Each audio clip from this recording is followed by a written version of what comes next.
one woman says, approaching her doctor, how can she get that bullheaded, and I quote, doctor of hers to open his or her mind about lipedema? There's either not a lot known, or it just somehow doesn't get land. So how do we work with our medical professionals is the basic question. That's a really great question. I think now that there are a lot of papers that have been published on lipedema, and so I would suggest that you print out those papers and bring them with you. For example, I published one recently called Rad's Masquerading as Obesity, and that has an intense description of lipedema with many, many references, and then it goes on to tell how you can diagnose and a few treatments for it, certainly not all, because I couldn't put them all in there because they're not all evidence-based. They're just anecdotally or practice-based treatments. Also, Carolyn Fife, F-I-F-E, from University of Texas in Houston, in the U.S., has a great CME paper that is free on the internet.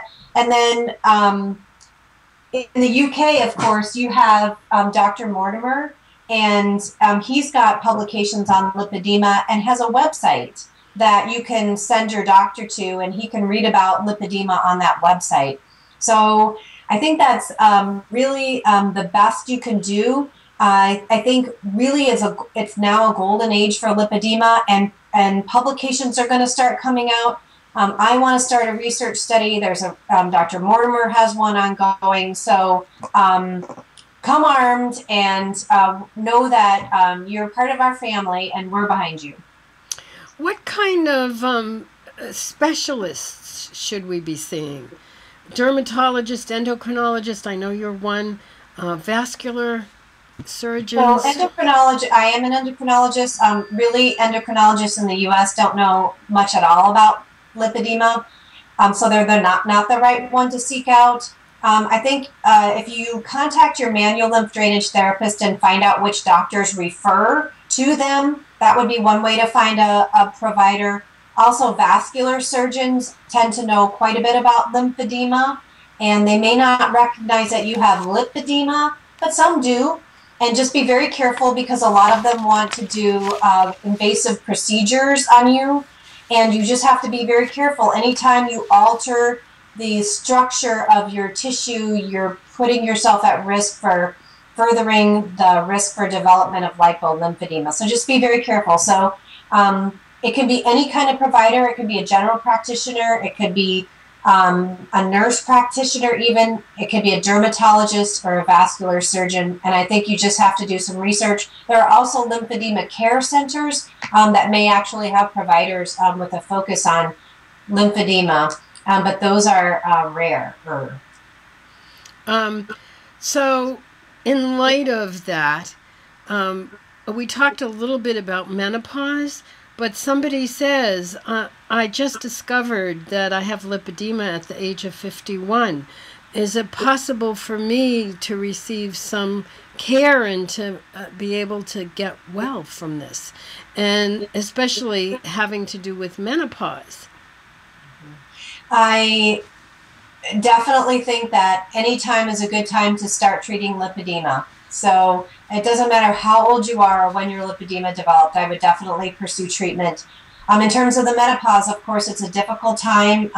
We talked about this a little bit earlier or on a different segment, but during the menopause, there's a huge change in hormones. The architecture of the tissue is changing. There's a lot of catabolism, putting a lot of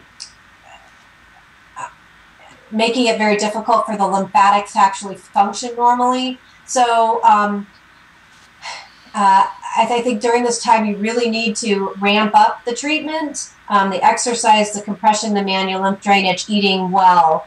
Also, you have to make a choice whether you want to start hormone replacement therapy or not.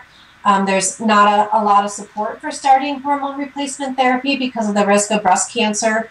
And also other risks like heart disease.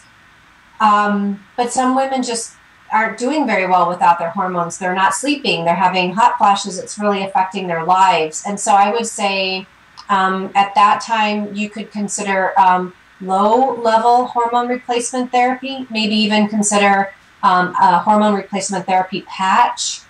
We really don't have any data on what happens to women with lipedema when they, start hormone replacement therapy, and that includes just estradiol therapy for women who have had hysterectomies or just progesterone therapy. I wish there was more data. I wish I could give you a right answer. I've seen some women with lipedema do well with it and some that don't, and I just don't know why. And so I would just be very cautious and work with your providers and do what's right for you.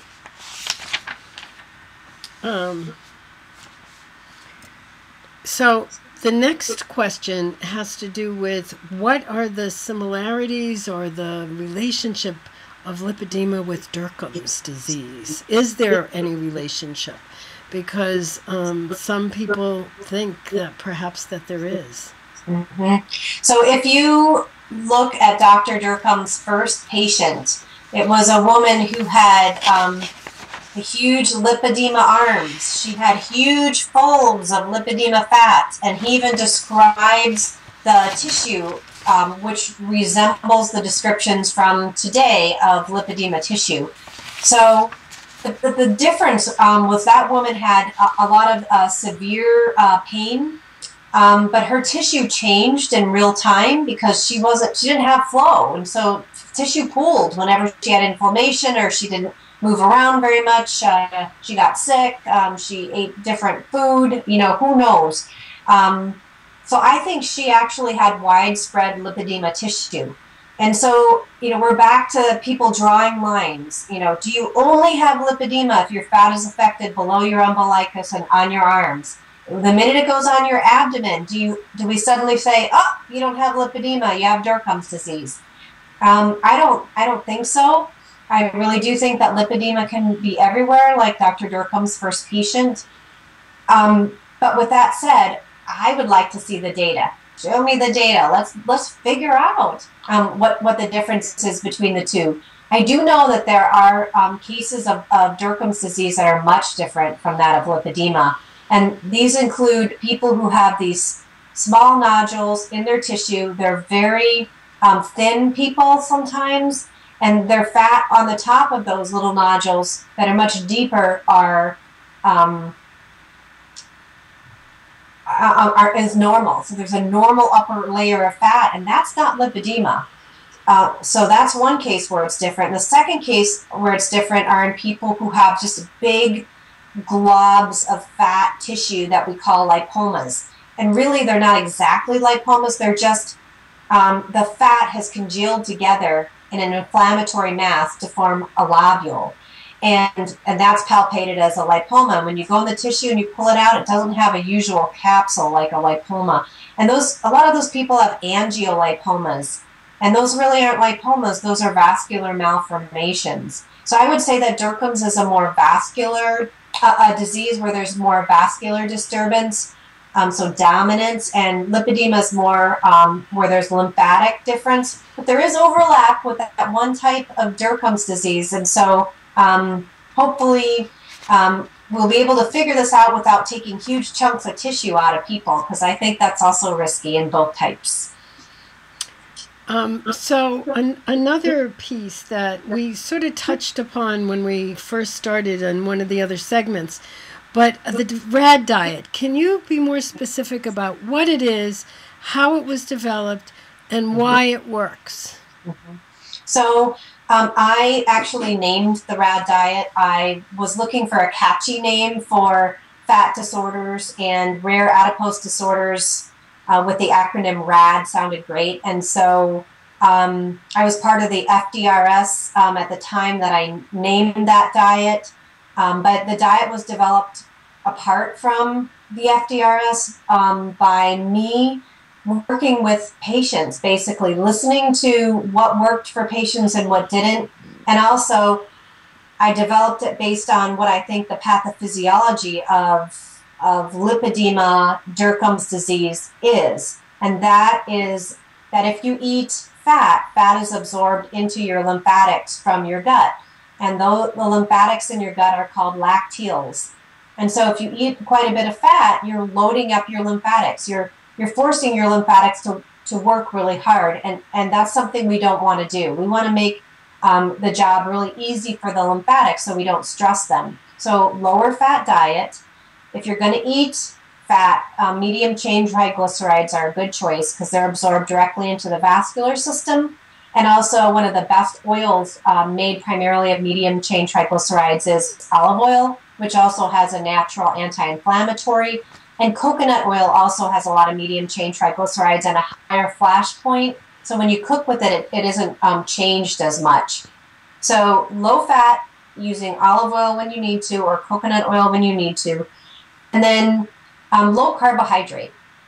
And the reason for that is, and these are, when I talk about carbohydrates, I'm talking about bread and grains, not vegetables like carrots and celery and lettuce. Those are also complex carbohydrates.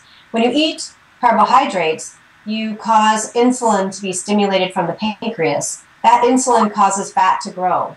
So if you keep your carbohydrates complex and you spread them out rather than eating them all at one time at a meal, then you keep the glycemic index lower and your insulin levels lower as well. So those are two main components of the Rad diet. I also think it's okay to eat meat, but meat is really hard to digest. And every time you digest your food, you stimulate inflammation. And that's actually well documented in the literature, unless you balance it with something like a bioflavonoid or even orange juice and other bioflavonoids or fruits.